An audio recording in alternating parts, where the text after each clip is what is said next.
Hi guys, this is Pragya Arya and welcome back to my YouTube channel. So today we'll be talking about how to maintain good grades or to perform better in your school through simple strategies and less hard work. So without further delay, let's get started. मैं बस एक छोटी सी बात कहना चाहूँगी कि ये जो पूरा मिसकंसेप्शन है एवरेज स्टूडेंट, पुअर स्टूडेंट, बहुत अच्छे स्टूडेंट का, ये टू बी वेरी ऑनेस्ट हमारे स्कूल में ही जनरेट होता है और वहीं पे ख़त्म होता है. ऐसा कुछ भी नहीं है. It's just upon strategy. Okay, so before proceeding, I would like to point out two major things. First, watch this video if you can devote 4 hours per day. And second, I think I am eligible for this video because I have been maintaining good grades even in my ups and downs, and I think this is going to help you all. So yeah. Point number 1. आप कभी भी कुछ भी पढ़ते हैं, always make pointers. मैं ये नहीं बोल रही कि नोट्स बनाओ, एक दूसरा बुक बनाओ, no, make pointers. Because pointers इसलिए एसेंशियल है. आप किसी भी चीज़ को पूरी तरीके से दोबारा नहीं पढ़ सकते. मे बी अंडरलाइन किया हुआ आप दोबारा स्टार्ट करो वहाँ से, तो आपको लगे कि ये ना छूट रहा है कुछ. तो पॉइंटर्स जो है आपको एग्जैक्ट बताता है कि इस पूरे चैप्टर में क्या क्या था, क्या क्या नहीं था, और आपके रिवीजन में हेल्प करता है. So always make pointers. By pointers I don't mean notes. Point number 2, you need not to read a lot of books. आपने इस पब्लिकेशन का भी खरीद लिया, जो स्कूल में चल रहा है वो भी है आपके पास, 1000 बुक है आपके पास, ऐसे नहीं चलेगा.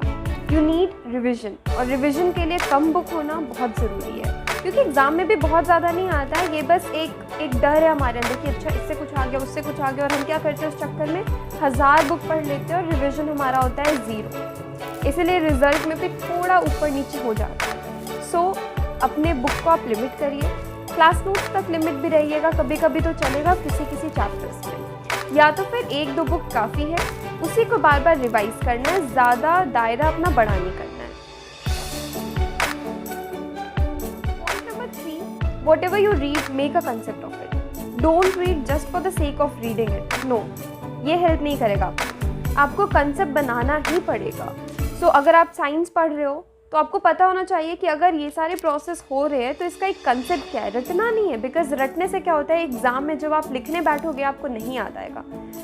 आधी चीज़ें बिल्कुल दिमाग से निकल जाने वाली है, तो फिर आपको लगेगा हमने तो इतना टाइम दिया, हमारे लिए पढ़ाई है ही नहीं. ऐसा कुछ भी नहीं है.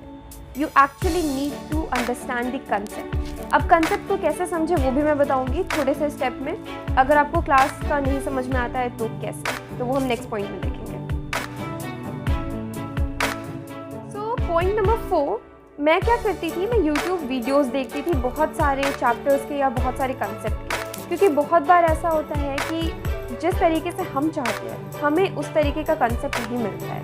तो हमें उस कंडीशन में क्या चाहिए, हमें एक कंसेप्ट चाहिए ताकि हमारे दिमाग में वो चीज़ बिल्कुल जाके रह जाए, निकल ना पाए जब तक हम ना चाहें. तो मैं उस चीज़ के लिए YouTube वीडियो ज़्यादा प्रेफर करती थी, और मेरे हिसाब से वो कहीं ना कहीं टाइम भी सेव करता है कि आप बहुत ज़्यादा किसी चीज़ को नहीं समझ पा रहे हैं तो आप बार बार बुक को पढ़िए. आप बिल्कुल पढ़िए, मैं ये नहीं बोल रही बुक मत पढ़िए, बट बहुत बार आप वीडियोस की तरफ स्विच कर सकते हैं.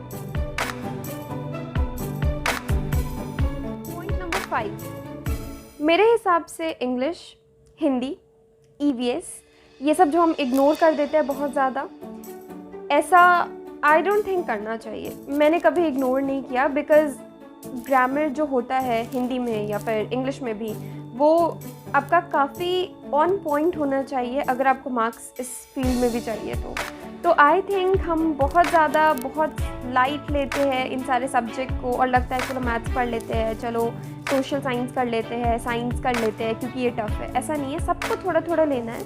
The only difference is that devote your time according to the subject. बस ऐसा नहीं है कि बिल्कुल देना ही नहीं है टाइम. देना है टाइम, सब्जेक्ट के हिसाब से देना है, कम देना है, ज़्यादा देना है, ये करना है हमें. नाउ पॉइंट नंबर 6, मैं क्या करती थी, मैं प्रीवियस ईयर पेपर पे ज़्यादा विश्वास करती हूँ सैम्पल पेपर से. अब ये पूरी तरीके से आपका चॉइस है, मैं ऐसा कुछ फोर्स नहीं कर सकती, but according to me, when you solve a sample paper, they put extra questions which are not really required. And when you solve a previous year paper, you got a basic idea कि अच्छा मेरा इतना prepare है, अच्छा मेरे को इतना और करना है. So अगर आप मतलब प्रिपरेशन के लास्ट तक है और आपको लग रहा है कि अब मैं कैसे चेक करूं, तो बेस्ट होगा कि आप क्वेश्चन पेपर सॉल्व करें प्रीवियस ईयर का. सैम्पल पेपर से दूर भी रहिएगा तो भी चलेगा, इट्स नॉट दैट इसेंशियल. बच्चे क्या करते हैं कि सैम्पल पेपर उन्हें सॉल्व करना है और वो उस चक्कर में बहुत कुछ उसमें ऐसा होता है जो उतना इसेंशियल नहीं होता है, पर क्योंकि हमें वो आना चाहिए हम उस चक्कर में अपना सोर्स बढ़ा देते हैं और एट द एंड वो सब खिचड़ी बन जाता है, ज़्यादा काम नहीं आता है. Point number 8, keep writing. मैं ऐसा इसलिए बोल रही हूँ, मैं क्या करती थी, मैं अगर 1 घंटे पढ़ी या 1.5 घंटे पढ़ी तो मैं उस ड्यूरेशन में क्या पढ़ी मैं अलग से उसको लिखती थी 15 मिनट बैठ करके. तो जब हम राइट करते हैं, जब हम लिखते हैं, तो हमारे दिमाग में वो चीज़ें जो है वो ऑलरेडी एक लेयर की तरह सेट हो जाता है कि अच्छा हमने ये पढ़ा, हमने इसको इस तरीके से लिखा था, इस तरीके से याद किया था. तो writing helps a lot. Now point number 9, मैं हमेशा बोलूँगी रिवीजन पे बहुत ज़्यादा ध्यान दें. बिकॉज क्या होता है कि जब हम एग्ज़ाम दे रहे होते हैं हमें लगता है अरे ये तो हमें आता है, हमने ये पढ़ा है, पर वो एक्चुअली में हमें क्यों नहीं आ रहा है, हमने रिवाइज़ नहीं किया है. अब इसके लिए क्या करना है, कुछ नहीं, ज़्यादा कुछ नहीं. फॉर एग्जांपल हम मैथ्स में ट्रिगो ले लेते हैं. हमने ट्रिग्नोमेट्री पढ़ा, ठीक है, हमने क्वेश्चन सॉल्व किया 1 घंटे 1.5 घंटे जो भी किया. अब अलग से 15 मिनट बैठ करके हमें ये एनालाइज करना है कि जो हमने 1.5 घंटे सवाल बनाए उनमें से कितना बना, कितना नहीं बना, किस किस में क्या क्या कंसेप्ट लगा. हम क्या करते हैं, हम बस देख लिए, हमने बना लिया, हमने 1.5 आवर दे दिया, हम छोड़ के निकल गए. नहीं, एनालिसिस बहुत ज़रूरी है और एनालिसिस और रिवीजन साथ साथ चलता है, तो ये बहुत ज़्यादा इम्पोर्टेंट है. पॉइंट नंबर 10 और लास्ट, डोंट स्ट्रेस. बिना मतलब का स्ट्रेस लेने का कोई ज़रूरत नहीं है. नॉर्मल क्लास है हमारा, निकल जाएगा, अच्छे से निकलेगा. बस हमें छोटी छोटी स्ट्रैटेजी पे ध्यान रखना है कि पढ़ करके ऐसे ही नहीं उठना है, थोड़ा सा रिवाइज करके उठना है.